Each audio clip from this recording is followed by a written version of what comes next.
ಇವತ್ತು ವಿದ್ಯಾಶಕ್ತಿಯ ಗಣಿತ ವಿಭಾಗಕ್ಕೆ ಸ್ವಾಗತ. ನಾವು ಇವತ್ತ 8ನೇ ತರಗತಿಯ ಈಗ 2 ಚಾಪ್ಟರ್ ಮುಗೀತು. ಇದು 3ನೇ ಚಾಪ್ಟರ್. ಯಾವ್ದಂದ್ರ ಒಂದು ಚರಾಕ್ಷರವುಳ್ಳ ರೇಖಾತ್ಮಕ ಸಮೀಕರಣಗಳು. ಹೌದಾ, ಒಂದು ಚರಾಕ್ಷರವುಳ್ಳ ರೇಖಾತ್ಮಕ ಸಮೀಕರಣಗಳು. ನಿಮಗ್ ಬರೀ ಸಮೀಕರಣ ಅಂದ್ರ ಗೊತ್ತಾಗ್ತೈತಿ. ಇದ್ರೊಳಗೆ ಏನಾಗ್ತೈತಿ, ಇದು ಬೀಜಗಣಿತದ ಪಾರ್ಟ್ ಅಂದ್ರ ಅಲ್ಜಿಬ್ರಾ ಪಾರ್ಟ್. ಇದ್ರೊಳಗ ನಾವು ಎಕ್ಸ್ ಮತ್ತು ವೈ ಗಳನ್ನ ಹಿಡ್ಕೊಂಡು ನಾವು ಇವನ್ನ ಸಮೀಕರಣಗಳನ್ನ ಬಿಡಿಸೋದು ಹೆಂಗ, ರೇಖಾತ್ಮಕ ಸಮೀಕರಣಗಳ ಅಂದ್ರೆ ಏನು ಅನ್ನೋದನ್ನ ಇವತ್ತ ನಾವು ನೋಡೋಣಂತ. ಒಂದು ಚರಾಕ್ಷರವುಳ್ಳ ರೇಖಾತ್ಮಕ ಸಮೀಕರಣಗಳು. ಫಸ್ಟ್ ನಮಗ ರೇಖಾತ್ಮಕ ಸಮೀಕರಣ ಅಂದ್ರೆ ಏನು ಅಂತ ನೋಡೋಣ. ರೇಖಾತ್ಮಕ ಸಮೀಕರಣ ಅಂದ್ರ ax plus b is equal to 0. ಹೌದಾ, ರೇಖಾತ್ಮಕ ಸಮೀಕರಣ ಇಸ್ ಈಕ್ವಲ್ ಟು ಇದು ax plus b is equal to 0. ಈ ರೀತಿ ಇದು ರೇಖಾತ್ಮಕ ಸಮೀಕರಣದ ಆದರ್ಶ ರೂಪ ನಮಗ. ಹೌದಾ, ಇದರೊಳಗೆ ನಾವು ಒಂದು ಚರಾಕ್ಷರವುಳ್ಳ ಅಂದ್ರೆ ಇಲ್ಲಿ ಒಂದ ಚರಾಕ್ಷರ ಐತಿ, ಎಕ್ಸ್ ಅನ್ನೋದು ನಮಗ ಒಂದು ಚರಾಕ್ಷರ ಐತಿ. ಸೊ ಇದು ಈ ರೀತಿ ಅಭ್ಯಾಸ, ಈ ರೀತಿ ಇಕ್ವೇಶನ್ ಗಳನ್ನ ಬಿಡಿಸೋದು ಹೆಂಗ, ಅದ್ರ ಬಗ್ಗೆ ಅಭ್ಯಾಸ ಮಾಡೋದನ್ನ ನಮಗೆ ಈ ಪಾಠದ ಹೆಡ್ಡಿಂಗು. ಒಂದು ಚರಾಕ್ಷರವುಳ್ಳ ರೇಖಾತ್ಮಕ ಸಮೀಕರಣಗಳು, linear equations in one variables. ಹೌದಾ, ಒಂದ ವೇರಿಯಬಲ್ಸ್. ಈಗ ನೀವು 8ಕ್ಕ ಇಷ್ಟ ಕಲಿತೀರಿ, ಅದೇ ನೀವು 10th ಹೋದ್ರಿ ಅಂದ್ರ ಇದೇ ರೇಖಾತ್ಮಕ ಸಮೀಕರಣ ಯಾವ ರೀತಿ ಇದೆ ಅಂದ್ರ ax by plus c is equal to 0. ಹೌದಾ, ಅಲ್ಲಿ ಹೆಡ್ಡಿಂಗ್ ಏನಿದೆ ಅಂದ್ರೆ ಎರಡು ಚರಾಕ್ಷರವುಳ್ಳ ರೇಖಾತ್ಮಕ ಸಮೀಕರಣಗಳ ಜೋಡಿಗಳು ಅಂತ ನಿಮ್ಗೊಂದು ಪಾಠ ಇದೆ. ಯಾಕಂದ್ರೆ ಎರಡು ಚರಾಕ್ಷರ ಇದೆ ಇಲ್ಲಿ, ಯಾಕಂದ್ರೆ ಎಕ್ಸ್ ಮತ್ತು y ಅನ್ನೋದು ನಮಗ ಎರಡು ಚರಾಕ್ಷರ. ಬಟ್ ಇಲ್ಲಿ ಏನಾಗಿದೆ, ನಮಗ ಒಂದೇ ಚರಾಕ್ಷರ ಐತಿ. ಸೊ ನಾವ್ ಈಗ 8ಕ್ಕೆ ಅಭ್ಯಾಸ ಮಾಡೋದು ಯಾವ್ದಂದ್ರ ಒಂದು ಚರಾಕ್ಷರವುಳ್ಳ ರೇಖಾತ್ಮಕ ಸಮೀಕರಣಗಳು. ಸೊ ಅಂದ್ರೆ ನಾವು ಇದನ್ನಷ್ಟ ಈ ತರಗತಿ ಒಳಗ ಇದಷ್ಟೇ ನಾವು ಅಭ್ಯಾಸ ಮಾಡ್ತೀವಿ. ಇದು ನಮಗ ಇಲ್ಲ. ಇದು ಯಾವಾಗಿದೆ ಹೇಳ್ರಿ, ನಮಗ 10th ಕ್ಲಾಸ್. 9ಕ್ಕೂ ಸ್ವಲ್ಪ ಇದೆ, ಬಟ್ ಇನ್ ಡಿಟೇಲ್ ಯಾವಾಗಿದೆ 10th ನಮಗೆ ಇದ್ರ ಬಗ್ಗೆ ನಾವು ನೋಡೋಣಂತ. ಬಟ್ ನಾವು ಇವತ್ತೇನ್ ಮಾಡೋದು, ಒಂದು ಚರಾಕ್ಷರವುಳ್ಳ ರೇಖಾತ್ಮಕ ಸಮೀಕರಣಗಳನ್ನ ನಾವು ನೋಡಿದ್ವಿ. ಈಗ ಅಂದ್ರೆ ಇದನ್ನ ಅಭ್ಯಾಸ ಮಾಡಿದ್ವಿ. ಇದ್ರ ಪ್ರಕಾರ ನಾವು ಚರಾಕ್ಷರ ಇದ್ದದ್ವು ಅಂದ್ರ ನಿಮ್ ಪ್ರಕಾರ ಬೀಜಗಣಿತದ್ವು. ಈಗ ನಾ ಬರೀ 3 ಅಂತ ಬರದ್ರೆ ಇದು ಒಂದು ಸಂಖ್ಯೆ ಆಗ್ತೈತಿ, ಕಾನ್ಸ್ಟಂಟ್ ಸ್ಥಿರಾಂಕ ಆಗ್ತೈತಿ. ಇದ್ರ ಜೊತೆ ನಾವ್ ಒಂದು ಇದನ್ ಬರದೆ ಅಂದ್ರೆ ಇದು 3x. ಹೌದಾ, ಅಥವಾ 6y. ಇವು ನಮಗ ಚರಾಕ್ಷರಗಳಿಗೆ ಅಂದ್ರ ಬೀಜೋಕ್ತಿಗಳಿಗೆ ನಮಗ ಉದಾಹರಣೆ ಇದು. ಹೌದಾ, 3x 6y ಆಮೇಲೆ 7z ಆಮೇಲೆ 8t. ಹೌದಾ, ಈ ರೀತಿ ಇವಕ್ಕೆಲ್ಲ ನಾವೇನಂತ ಕರಿತೀವಿ, ಬೀಜೋಕ್ತಿಗಳು ಅಥವಾ ಬೀಜ ಪದಗಳು ಅಂತ ಕರಿತೀವಿ. ಇಲ್ಲಿ ಯಾವ್ದಕ್ ನಾವು ಎದ್ರ ಸಂಬಂಧ ನಾವು ಬೀಜ ಪದಗಳಂತ ಕರಿತೇವೆ ಹೇಳ್ರಿ, ಇದ್ರ ಜೊತೆಗೆ ಒಂದು ನಮಗ ಚರಾಕ್ಷರ ಅನ್ನೋದು ನಮಗ ಮಿಕ್ಸ್ ಆಗೈತಿ. ಹೌದಾ, ಚರಾಕ್ಷರ ಅನ್ನೋದು ಮಿಕ್ಸ್ ಆಗೈತಿ. ಚರಾಕ್ಷರ ಮತ್ತೆ ಇದಕ್ಕೆ ಸ್ಥಿರಾಂಕ ಅಂತ ಯಾಕಂತೀವಿ ಅಂದ್ರ ನಾ ಈಗ ಒಮ್ಮೆ ನಿಮ್ಗ ಇಂಟ್ರೊಡಕ್ಷನ್ ಕ್ಲಾಸ್ ಒಳಗ ಹೇಳಿದ್ದೀನಿ. 3 ಅಂದ್ರ ಈಗ 3ರ ವ್ಯಾಲ್ಯೂ ನಮಗೆ ಯಾವಾಗಾದ್ರೂ ಇವತ್ತು 3 ಇದ್ದು ಅದೇ 3 ನಾಳೆ 4 ಆಗಿಲ್ಲ, ಅದ್ರ ವ್ಯಾಲ್ಯೂ ಯಾವಾಗೂ ಚೇಂಜ್ ಆಗಿಲ್ಲ. ಹಿಂದೂ 3 ಇತ್ತು, ಇವಾಗ ನಮಗದು 3 ಇದೆ. ಅಂದ್ರೆ ಅದ್ರದ್ದು ಕಾನ್ಸ್ಟಂಟ್ ವ್ಯಾಲ್ಯೂ 3ರ ವ್ಯಾಲ್ಯೂ 3 ಅಂದ್ರೆ ನಮಗ್ ಕಾನ್ಸೆಪ್ಟ್ 3 ಅಂತನ ಬರ್ತೈತಿ. ಅಂದ್ರೆ 3 ಐಟಮ್ಸ್, ಏನೋ ಒಂದು 3 ಐಟಮ್ 3 ತಗೊಂಡ್ ಬರ್ರಿ ಅಂದ್ರ 3 ಅನ್ನೋದು ನಮಗ ಐಡಿಯಾ ಬರ್ತೈತಿ. ಬಟ್ ಇಲ್ಲಿ ಎಕ್ಸ್ ಅನ್ನೋದು ನೋಡ್ರಿ, ನಮಗ ಒಂದೊಂದು ಪ್ರಾಬ್ಲಮ್ ಒಳಗೆ x is equal to 9 ಆಗೈತಿ, x is equal to 10 ಆಗೈತಿ, x is equal to -1 ಅನ್ನೋದು ಬರ್ತೈತಿ. ಸೊ ಈ ಎಕ್ಸ್ ವೈ ಜೆಡ್ ಟಿ ಅನ್ನೋದು ನಮಗ ಯಾವಾಗ ಬೇಕಾದ್ರೂ ಅದ್ರದ್ದು ವ್ಯಾಲ್ಯೂಗಳು ನಮಗ ಚೇಂಜ್ ಆಗ್ತಾವು. ಸೊ ಇದಕ್ಕ ನಾವೇನಂತ ಕರಿತೀವಿ, ಚರಾಕ್ಷರ ಅಂದ್ರ ವೇರಿಯಬಲ್ಸ್. ಅಂದ್ರ ಅದ್ರದ್ದು ವೇರಿಯೇಷನ್ ಆಗ್ತಿರ್ತೈತದ. ಹೌದಾ, ಇದಕ್ಕ ನಾವೇನಂತ ಕರಿತೀವಿ, ಎಕ್ಸ್ ಅಂತ ಕರಿತೀವಿ. ಸೊ ಇವನ್ ಎರಡೂ ಬರೆಯೋದಕ್ಕ ನಾವೇನಂತ ಕರಿತೀವಿ, ಬೀಜೋಕ್ತಿಗಳು ಅಥವಾ ಬೀಜ ಪದಗಳು. ಇವನು ತಗೊಂಡು ನಾವು ರೇಖಾತ್ಮಕ ಸಮೀಕರಣಗಳನ್ನ ಹೆಂಗ್ ಬಿಡಿಸೋದು ಅನ್ನೋದನ್ನ ನಾನಿವತ್ತ ನೋಡೋಣಂತ. ಹೌದಾ, ರೇಖಾತ್ಮಕ ಸಮೀಕರಣಗಳು. ಈಗ ಅದರ ಪ್ರಕಾರ ನಾವು ನೋಡೋಣ. ಇದು ಒಂದು ನಮಗ ರೇಖಾತ್ಮಕ ಸಮೀಕರಣಗಳು ಹಿಂಗಾಯ್ತ. ಇನ್ನೊಂದು ಬರ್ತೈತಿ ನೋಡ್ರಿ, 3x² plus x is equal to 0. ಇದು ನೋಡ್ರಿ ರೇಖಾತ್ಮಕ ಸಮೀಕರಣ ಹೌದು ಅಥವಾ ಅಲ್ಲೋ? ಇದು ಅಲ್ಲ. ಯಾಕಂದ್ರ ಇಲ್ಲಿ ಏನಾಗಿದೆ, ಘಾತಾಂಕ ನಮಗ 2 ಇದೆ. ಹೌದಾ, ಘಾತಾಂಕ ಹೈಯೆಸ್ಟ್ ಘಾತಾಂಕ ನಮ್ದು 1 ಇತ್ತಂದ್ರ ಅಷ್ಟ ಇದು ರೇಖಾತ್ಮಕ ಸಮೀಕರಣ ಆಗ್ತೈತಿ.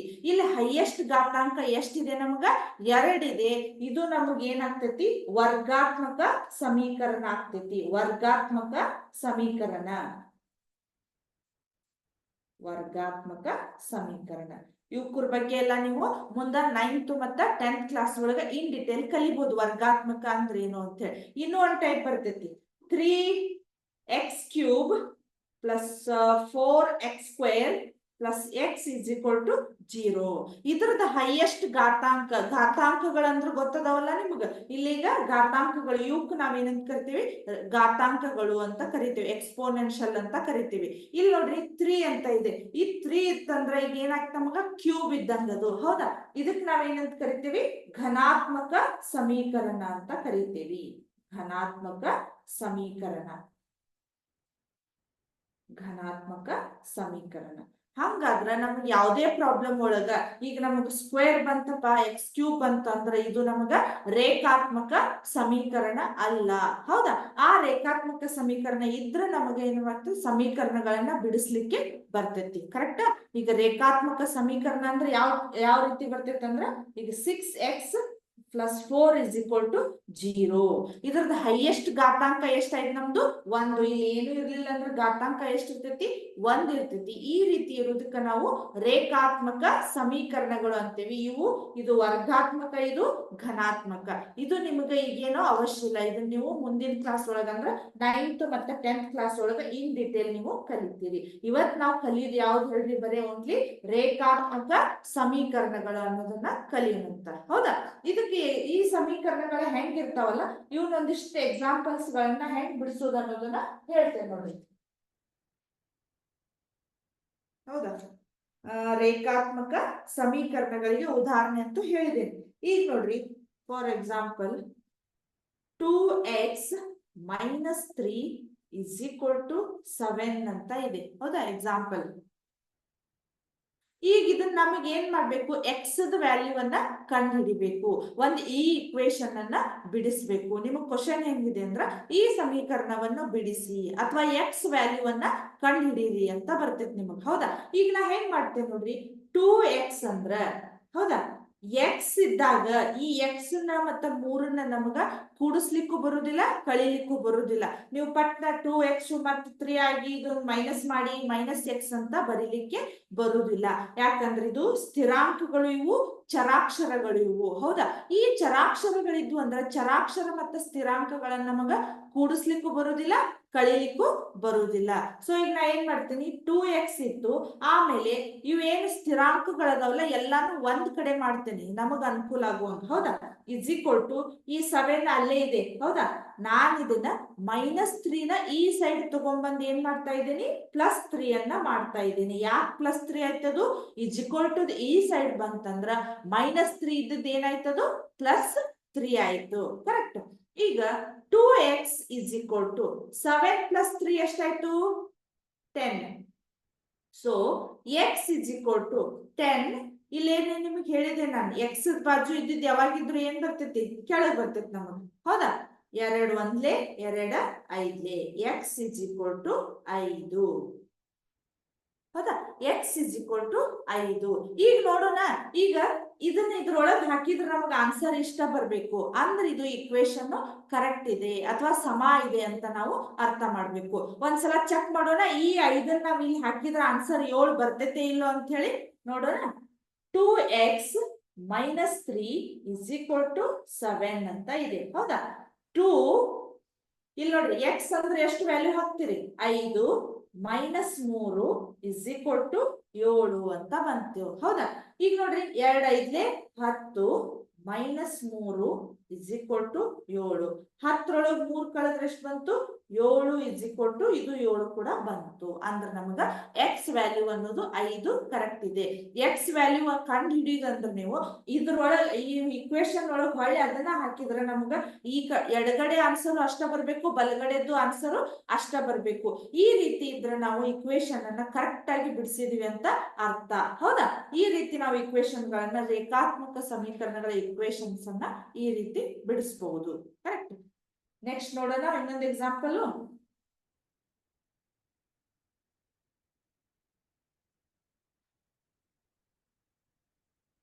ಇನ್ನೊಂದು example 5x plus 3 is equal to -12 ಅಂತ ಇದೆ ಅಂತ ತಿಳ್ಕೊಳ್ಳಿ. ಹೌದಾ? 5x plus 3 is equal to -12 ಅಂತ ಇದೆ. ಹೌದಾ? ನಾ ಈಗ ಮತ್ತು ಏನ್ ಮಾಡ್ಬೇಕು, ಸಮೀಕರಣ ಬಿಡಿಸ್ರಿ ಅಂದ್ರೆ ನಮಗೆ ತಲೆಗೆ ಬರ್ಬೇಕು x ವ್ಯಾಲ್ಯೂವನ್ನ ನಾವು ಕಂಡು ಹಿಡಿಬೇಕು. ಹೌದಾ? ಈಗ 5x ಇಸ್ ಈಕ್ವಲ್ ಟು, ನಾನು ನಿಮಗೆ ಆಗಲೇ ಹೇಳ್ದಂಗ ಸ್ಥಿರಾಂಕಗಳನ್ನ ಒಂದ್ ಕಡೆ ಮಾಡಬೇಕು. ಅದ ಚಿಹ್ನೆ ಯಾವ್ದಾದ್ರು ಇರ್ಲಿ, ಆದ್ರ ಪ್ಲಸ್ ಅರ ಇರ್ಲಿ ಮೈನಸ್ ಅರ ಇರ್ಲಿ, ನಾವೇನ್ ಮಾಡ್ಬೇಕು, ಸ್ಥಿರಾಂಕಗಳನ್ನ ಒಂದ್ ಸೈಡ್ ಮಾಡ್ಕೋಬೇಕು. ಇಲ್ಲಿ ನೋಡ್ರಿ -12 ಬಂತು. ಹೌದಾ? ನೆಕ್ಸ್ಟ್ ಇದು +3 ಇದ್ದದ್ದು ಈ ಸೈಡ್ ತೊಂಬರ್ರಿ, -3 ಬಂತು. +3 ಇದ್ದದ್ದು ಈ ಸೈಡ್ ಬಂತಂದ್ರ -3 ಬಂತು. 5x ಇಸ್ ಈಕ್ವಲ್ ಟು, ಈಗ ಏನಾಯ್ತು, ಇದು ಸಜಾತಿಯ ಚಿಹ್ನೆಗಳದಾವ. ನಾವೇನ್ ಮಾಡ್ಬೇಕು, ಇದನ್ನ ಕೂಡಿಸ್ಬೇಕು. ಕೂಡಿಸಿ ಅದೇ ಚಿಹ್ನೆಯನ್ನ ಇಡಬೇಕು. 12 + 3 ಎಷ್ಟಾಯ್ತು? 15 ಆಯ್ತು. ಬಟ್ ಇದು ಚಿಹ್ನೆ ಯಾವ್ದು ಬಂತು ನಮಗ? ಮೈನಸ್ ಬಂತು. So x is equal to -15 divided by ಈ 5 ಎಲ್ಲಿ ಬರ್ತೈತಿ? ಕೆಳಗ್ ಬಂತು. ಸೊ 5 1 5 3 15. ಕರೆಕ್ಟ್. 5 3 15. ಆನ್ಸರ್ ಎಷ್ಟು ಬಂತು ನಮಗೆ? x ಇಸ್ ಈಕ್ವಲ್ ಟು -3 ಅನ್ನೋದು ನಮಗೆ ಬಂತು ಆನ್ಸರ್. ಈಗ ಇದನ್ನ x ವ್ಯಾಲ್ಯೂ ನಿಮ್ಗೆ ಇನ್ನೊಂದ್ಸಲ ಇದ್ರೊಳಗೆ ಹಾಕಿ ಚೆಕ್ ಮಾಡಿ ತೋರಿಸ್ಲಿ. 5x plus 3 is equal to -12 ಅಂತ ಇದೆ. ಹೌದಾ? 5x ಅಂದ್ರೆ ಎಷ್ಟು ಬಂದಿದೆ ನಮ್ದು value? -3 plus 3 is equal to -12 ಅಂತ ಇದೆ. ಈಗ ನೋಡ್ರಿ, ಇಲ್ಲಿ ಪ್ಲಸ್ ಇದೆ, ಇಲ್ಲಿ ಮೈನಸ್ ಇದೆ. Plus into minus minus. 5 3 15 plus 3 is equal to -12.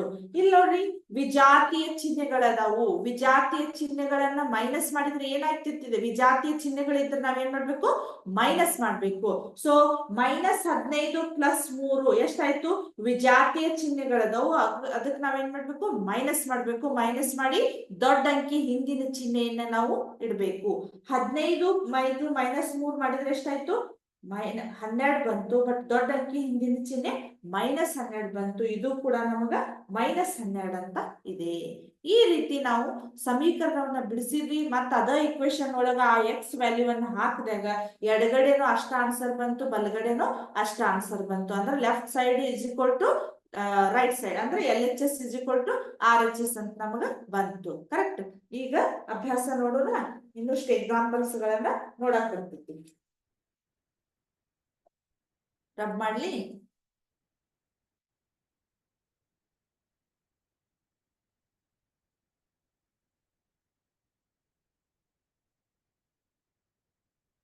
ಅಭ್ಯಾಸ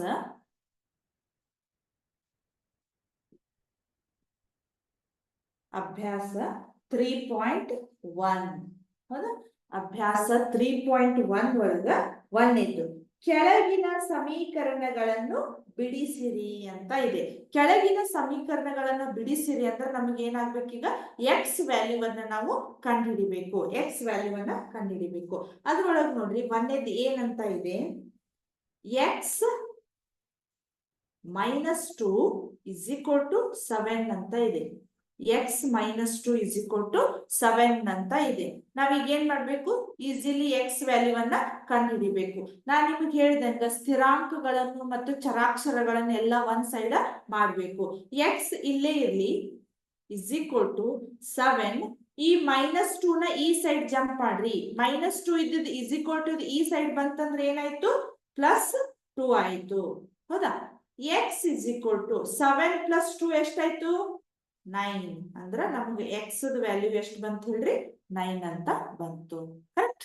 ಈ ರೀತಿ ನಾವು ಸಮೀಕರಣಗಳನ್ನ ಬಿಡಿಸ್ಬೇಕು. x ಇಲ್ಲೇ x -2 ಇತ್ತು, ನಾವು 7 ಇಲ್ಲಿ ಇಟ್ಕೊಂಡ್ವಿ, -2 ಈ ಸೈಡ್ ತಂದ್ವಿ ಅಂದ್ರ ಇಲ್ಲಿ 7 + 2 ಎಷ್ಟಾಯ್ತು? 9 ಆಯ್ತು. ನೆಕ್ಸ್ಟ್ ಎರಡನೇದು ನೋಡೋಣ.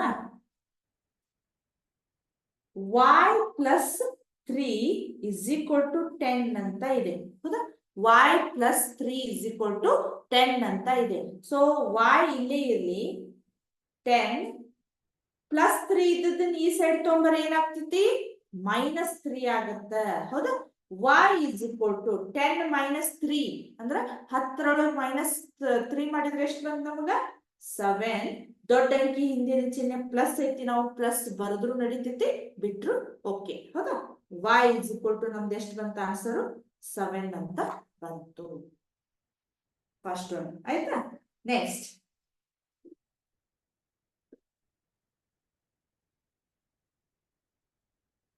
ಮೂರನೇ ತಗೊಂಡು ಸ್ವಲ್ಪ ಡಿಫ್ರೆಂಟ್ ಅದಾವ. ಅದಕ್ಕೆ 6 is equal to z plus 2 ಅಂತ ಇದೆ. ಹೌದಾ?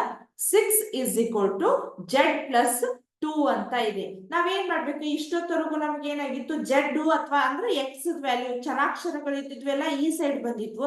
ಬಟ್ ಇಲ್ಲಿ ಏನಾಗಿದೆ, ಈ ಕಡೆ ಬಂದಿದೆ. ಏನ್ ಪ್ರಾಬ್ಲಮ್ ಇಲ್ಲ. 6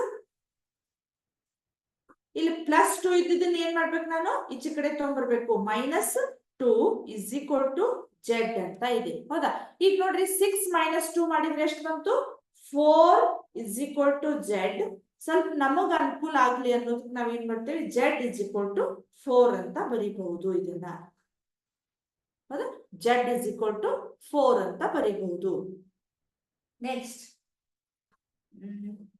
ಫೋರ್ತ್ ಒನ್ ಹೆಂಗಿದೆ ನೋಡ್ರಿ, 3/7 plus x is equal to 17/7. 17/7 ಅಂತ ಇದೆ. ಈಗ ಸೇಮ್ ನಾವೇನ್ ಮಾಡ್ಬೇಕು, ಚರಾಕ್ಷರಗಳನ್ನ ಒಂದ್ ಸೈಡ್ ಮಾಡ್ಬೇಕು, ಆಮೇಲೆ ಇವನ್ನ ಸ್ಥಿರಾಂಕಗಳನ್ನ ಒಂದ್ ಸೈಡ್ ಮಾಡ್ಬೇಕು.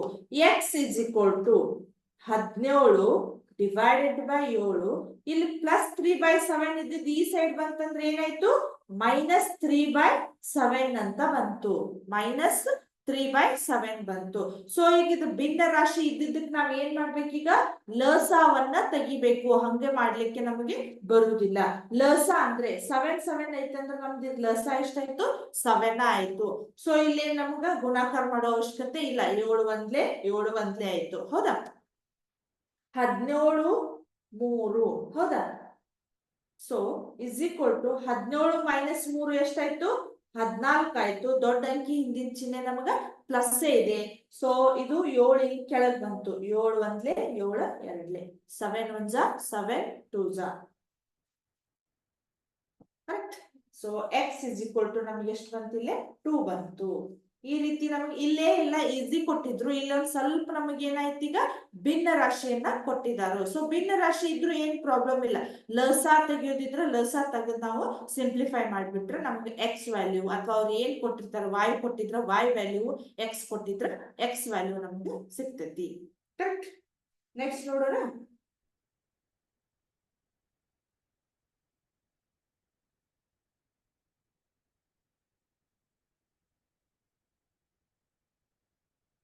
Fifth one, 6x is equal to 12 ಅಂತ ಇದೆ. 6x is equal to 12 ಅಂತ ಇದೆ. ಇಲ್ಲಿ ನೋಡ್ರಿ, ಸ್ವಲ್ಪ ಇಷ್ಟೊತ್ತವರೆಗೂ ಏನಾಗಿತ್ತು, ಪ್ಲಸ್ ಮೈನಸ್ ಇದ್ದಾಗ ನೀವೇನ್ ಮಾಡಿದ್ರಿ, ಈ ಕಡೆ ಅಂದ್ರ ಪ್ಲಸ್ ಚಿಹ್ನೆಗಳನ್ನ ಚೇಂಜ್ ಮಾಡಿದ್ರಿ, ಮೈನಸ್ ಚಿಹ್ನೆಗಳನ್ನ ನೋಡಿದ್ರಿ. ಇಲ್ಲಿ ನೋಡ್ರಿ, 6x ಅಂದಾಗ ನಾವೇನ್ ಮಾಡ್ಬೇಕು, ಇಲ್ಲಿ ಪ್ಲಸ್ ಮೈನಸ್ ಮಾಡ್ಲಿಕ್ಕೆ ಬರುದಿಲ್ಲ. ಇಲ್ಲಿ ಏನಾಗ್ತೈತಿ, ಇಲ್ಲಿ ಗುಣಾಕಾರ ಇದೆಯಲ್ಲ, ಅದನ್ನ ಗುಣಾಕಾರ ಇದ್ದಿದ್ ನಾವೇನ್ ಮಾಡ್ಬೇಕು, ಭಾಗಾಕಾರ ಮಾಡ್ಬೇಕು. ನಾ ಹೆಂಗ್ ಮಾಡ್ತೇವೆ ನೋಡ್ರಿ, x is equal to 12. ಹೌದಾ? ಈ ಎಕ್ಸ್ ಬಾಜು ಇದ್ದಿದ್ದು 6 ಇದೆ. ಈ 6 ಯಾವ ಸ್ಥಾನದೊಳಗಿದೆ ಹೇಳ ನಮಗ, ಗುಣಾಕಾರ ಸ್ಥಾನದೊಳಗಿದೆ. ಈ 6 ಗುಣಾಕಾರ ಸ್ಥಾನ ಇದ್ದಿದ್ದು ಇಸ್ ಈಕ್ವಲ್ ಟು ಈ ಸೈಡ್ ಬಂತಂದ್ರೆ ಏನಾಗ್ಬಿಡ್ತೈತಿ, ನಮಗ ಭಾಗಾಕಾರ ಸ್ಥಾನದೊಳಗ ಬರ್ತೈತಿ. ಕರೆಕ್ಟ್. ಈಗ ನೋಡ್ರಿ, 6 1 6 2 x is equal to 2. x is equal to 2 ಅಂತ ಬಂತು ನಮ್ಗ. ಅಂದ್ರೆ 6 1 6 2 12. ಇದೇನಾಯ್ತು, ನಮಗೀಗ ಭಾಗಾಕಾರ ರೀತಿ ಇದೆ. ನಮಗೆ ಈ ರೀತಿ ಇತ್ತಂದ್ರ ಈ 6ನ್ನ ನಾವು ಕೆಳಗೆ ತಗೊಂಡ್ಬಂದು ಇದನ್ನ ಭಾಗಿಸ್ಬೇಕು. 6 1 6 2 12 ಆಯ್ತು. ಕರೆಕ್ಟ್. ನೆಕ್ಸ್ಟ್ ನೋಡೋಣ. ಇಲ್ಲಿ ಇದೊಂದು ಟೈಪ್ ಬೇರೆ ಇದೆ ನೋಡ್ರಿ. 6th one, t divided by 5 is equal to 10 ಅಂತ ಇದೆ. t divided by 5 is equal to 10 ಅಂತ ಇದೆ. ಇಲ್ಲಿ ನೋಡ್ರಿ, ಇಲ್ಲೇ ಇದು ಆರ್ ಅನ್ನೋದು ನಮಗ ಗುಣಾಕಾರ ಸ್ಥಾನದೊಳಗಿತ್ತು, ಇಲ್ಲಿ ಏನಾಗ್ಬಿಡ್ತು ನಮಗ ಭಾಗಾಕಾರ ಸ್ಥಾನದೊಳಗ್ ಬಂತು. ಸೊ ಇಲ್ಲಿ 5 ಅನ್ನೋದು ಯಾವ ಸ್ಥಾನದೊಳಗಿದೆ ಹೇಳ್ರಿ ನೋಡೋಣ, ಭಾಗಾಕಾರ ಸ್ಥಾನದೊಳಗಿದೆ. ಸೊ ಭಾಗಾಕಾರ ಸ್ಥಾನ ಅಂತ ಈಚೆ ಕಡೆ ಹೋತಂದ್ರ ಅದ್ ಏನಾಯ್ತು, ಗುಣಾಕಾರ ಸ್ಥಾನದೊಳಗ್ ನಮಗ ಬರ್ತೈತಿ. ನೋಡ್ರಿ T is equal to 10.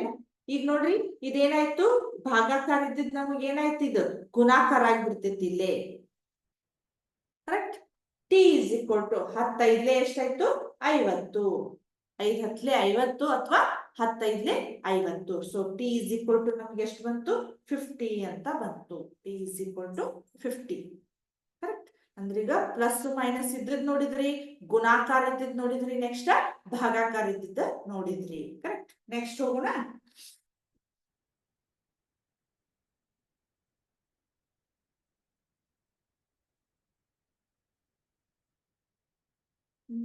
Seventh one, 2x divided by 3 is equal to 18. ಹೌದಾ, 2x divided by 3 is equal to 18 ಅಂತ ಇದೆ. ಹೌದಾ, ಇಲ್ಲಿ ನೋಡ್ರಿ, ಹೌದಾ 2x ಇಲ್ಲೇ ಇರ್ಲಿ, ಈ 3 ಏನಾಗ್ಬಿಡ್ತೈತಿ ನಮಗಿಲ್ಲಿ ಭಾಗಾಕಾರ ಇದ್ದಿದ್ದು ಏನಾಗ್ಬಿಡ್ತಿಲ್ಲ ನಮಗ ಗುಣಾಕಾರ ಆಗ್ಬಿಡ್ತೈತಿ ನಮಗ. ಹೌದಾ, ಗುಣಾಕಾರ ಇತ್ತಂದ್ರ ನೋಡ್ರಿ ಇಲ್ಲಿ 18 ಇಂಟು 3 ಆಯ್ತು. 18 ಇಂಟು 3 ಆಯ್ತು. So 2x is equal to 18 ಮೂರ್ಲೆ ಎಷ್ಟು ನೋಡ್ರಿ, 54.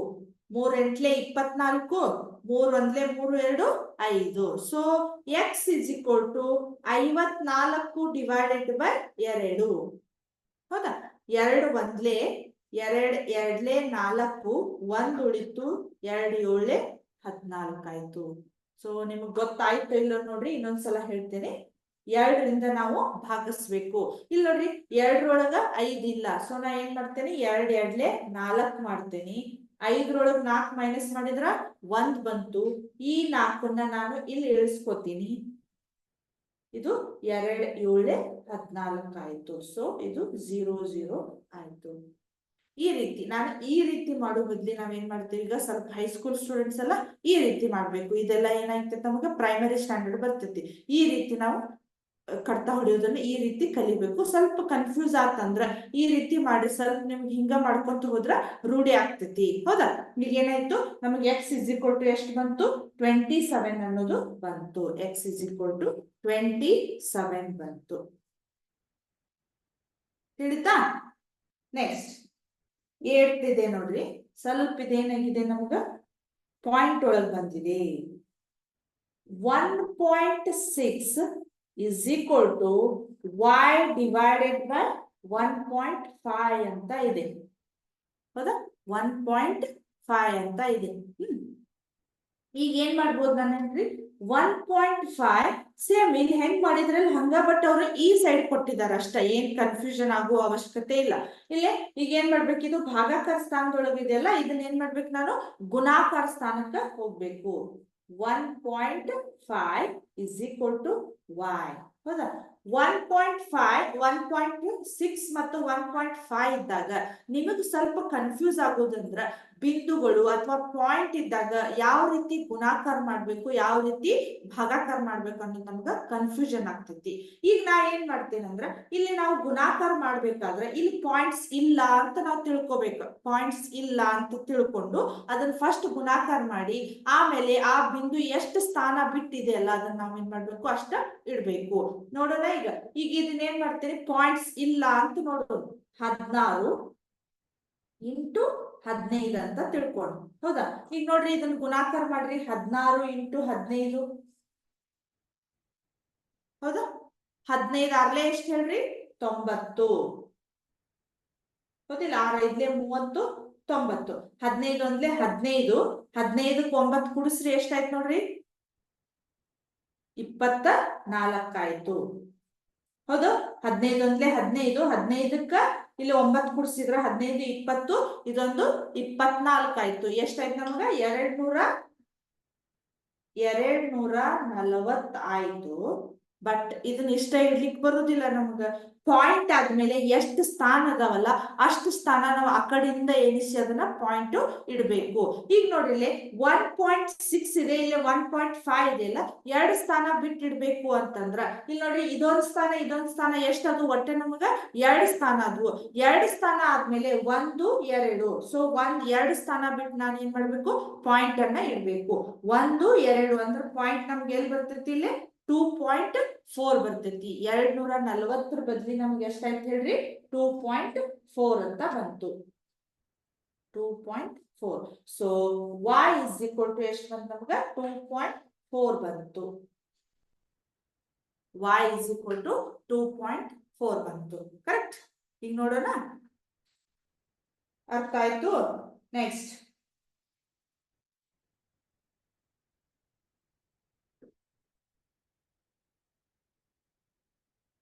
ನೆಕ್ಸ್ಟ್ 9th one ಇದೆ ನೋಡಿ.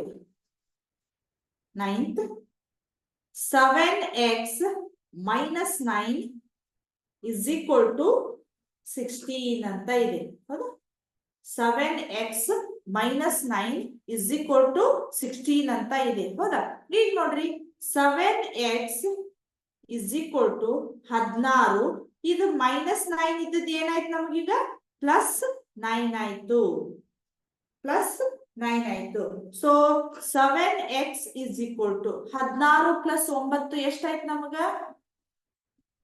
25 ಆಯ್ತು. 16 4 ಅಂದ್ರೆ 16 4 20, ಇದೊಂದು 5 25 ಆಯ್ತು. So x is equal to 25 divided by 7 ಆಯ್ತು. ನಿಮಗ ಭಾಗಾಕಾರ ಮಾಡಕ್ ಬಂದ್ರ ಮಾಡ್ರಿ, ಇಲ್ಲ ಅಂದ್ರೆ ನೀವು ಅಷ್ಟೇ ಇಡ್ಬಹುದು ಇದನ್ನ. ಹೌದಾ? ಮಾಡ್ಬಿಡು ತಡ್ರಿ. x is equal to 25 divided by 7 ಇದೆಯಲ್ಲ ನೋಡ್ರಿ, 7 4 28 ಆಗತ್ತ. ಹೌದಾ? 7 4 28, 7 3 21, 7 3 21 ಎಷ್ಟು ಉಳಿತು 4 ಆಯ್ತು. 40 ಆಗ್ತತಿ. 40 ಅಂದ್ರೆ ಎಷ್ಟಾಯ್ತು ನೋಡ್ರಿ 7 4 28, 7 5 35 ಆಕತಿ. ಸೊ 7 5 35, 7 6 42 ದೊಡ್ಡದಾಯ್ತು. ಸೊ 7 5 35. ಪಾಯಿಂಟ್ ಆದ್ಮೇಲೆ ಒಂದ್ ಸ್ಥಾನ ಮಾಡಿಬಿಟ್ರಿ ನಮಗ ಅಷ್ಟೇ ಸಾಕು. x is equal to ಎಷ್ಟು ಬಂತು 3.5 ಬಂತು. ಅಂದ್ರೆ 0.5 ಬರ್ತೈತಿ. 0.5 ಬಂತು. ಈ ರೀತಿ ನೀವು ಇಷ್ಟಕ್ಕೆ ಇಟ್ರು ಓಕೆ, ಇಷ್ಟಿಟ್ರು ಓಕೆ. ಹೌದಾ? 9ನೇದು. ನೆಕ್ಸ್ಟ್ ಹೋಗೋಣ 10ನೇದು. 14y minus 8 is equal to 13. 14y minus 8 is equal to 13 ಅಂತ ಇದೆ. ಹೌದಾ? ಇಲ್ಲಿ ನೋಡ್ರಿ 14y ಇಲ್ಲೇ ಇರ್ಲಿ is equal to 13. ಹೌದಾ? ಇಲ್ಲಿ -8 ಇದ್ದದನ್ನ ಈ ಸೈಡ್ ತೊಂಬರ್ರಿ, +8 ಆಗುತ್ತೆ. +8. So 14y is equal to 13 8 ಎಷ್ಟಾಯ್ತು ನೋಡ್ರಿ 13 8 20, ಇದೊಂದು ಮ್ಯಾಲಿಂದ ಅಂದ್ರ 21 ಆಯ್ತು. So y is equal to 21 divided by 14. ನೋಡ್ರಿ 7ರಿಂದ ಹೋಗತ್ ನೋಡ್ರಿ ಇದು 7 2 7 3 21. ಮತ್ ಇದು ಸುಮ್ನೆ ಪಾಯಿಂಟ್ ಒಳಗ್ ಬರ್ತೈತಿ. ನಾವು ಅದ್ರ ಬದ್ಲಿ ಇದನ್ನ ಭಿನ್ನ ರಾಶಿ ಒಳಗೆ ಇಡೋದು better. 3/2. So y is equal to ನಮ್ಗೆ ಎಷ್ಟು ಬಂತ ಹೇಳ್ರಿ 3/2 ಅಂತ ಬಂತು. ಕರೆಕ್ಟ್. ಇಲ್ಲಿ ನೋಡ್ರಿ 14y minus 8 is equal to 13. ಈಗ ಇದನ್ನ ಏನ್ ಮಾಡ್ಬೇಕು -8 ಇದ್ದದನ್ನ ಈ ಸೈಡ್ ತೊಂಬರ್ರಿ, +8 ಅವ್ನ ಎರಡು ಕೂಡ್ಸಿದ್ರ 21 ಬಂತು. ಆಮೇಲೆ ಇದು y ಬಾಜು ಇದ್ದಿದ್ದು 14 ಏನಾಯ್ತು ಭಾಗಾಕಾರ ಸ್ಥಾನದೊಳಗ್ ಬಂತು. ನಾವೇನ್ ಮಾಡ್ಬೇಕು ಇದನ್ನ ಭಾಗಾಕಾರ ಮಾಡ್ಬೇಕು. 7 2 7 3 21. ಇದು ಮತ್ ನಮ್ಗ ಪಾಯಿಂಟ್ ಒಳಗ್ ಬರ್ತೈತಿ. ಅದ್ರ ಬದ್ಲಿ ನಾವೇನ್ ಮಾಡ್ಬಿಡ್ಬೇಕು 3/2. ನಿಮಗೆ ಇನ್ನೂ ಡೌಟ್ಸ್ ಇದ್ರ y is equal to ಇಲ್ಲಿ ನೋಡ್ರಿ 2 1 2 1 ಉಳಿತು, 2 5 10. 1.5 ಅಂದ್ರೆ ನಮ್ಗೆ ಎಷ್ಟಾಯ್ತಿದು ಅಂದ್ರೆ ಇದ್ರ ಬದ್ಲಿ ನಾವು 1.5 ಆದ್ರೂ ಇಡ್ಬೋದು, ಇಲ್ಲ 3/2 ಅಂತಾರ ಇಡ್ಬೋದು. ಕರೆಕ್ಟ್. ಇಲ್ಲಿಗೆ ಈಗ 10 ಆಯ್ತು. ಇನ್ನೂ 2 ಪ್ರಾಬ್ಲಮ್ಸ್ ಇದಾವ. ಇಲ್ಲಿವರೆಗೂ ನಿಮ್ಗೆ ಈ ಲೆಕ್ಕ ತಿಳಿಯಿತು ಅಂತ ತಿಳ್ಕೊಳ್ತೇನೆ. ಇದ್ರ ಮುಂದಿನ ನೆಕ್ಸ್ಟ್ ಕ್ಲಾಸ್ ಅಂದ್ರೆ ಇದ್ರ ಮುಂದಿನ ಪ್ರಾಬ್ಲಮ್ಸ್ ಗಳನ್ನ ನೆಕ್ಸ್ಟ್ ಕ್ಲಾಸ್ ಒಳಗೆ ನಾನು ಸಾಲ್ವ್ ಮಾಡ್ತೇನೆ. ಇಲ್ಲಿವರೆಗೆ ಹೇಳಿದ ಪ್ರಾಬ್ಲಮ್ಸ್ ನಿಮಗೆಲ್ಲ ತಿಳಿದು ಅಂತ ನಾನು ಅರ್ಥ ಮಾಡ್ಕೊತೇನೆ. ಇಲ್ಲಿಗೆ ಈ ಕ್ಲಾಸ್ ಅನ್ನ ಮುಗಿಸ್ತಾ ಇದ್ದೇನೆ. Thank you.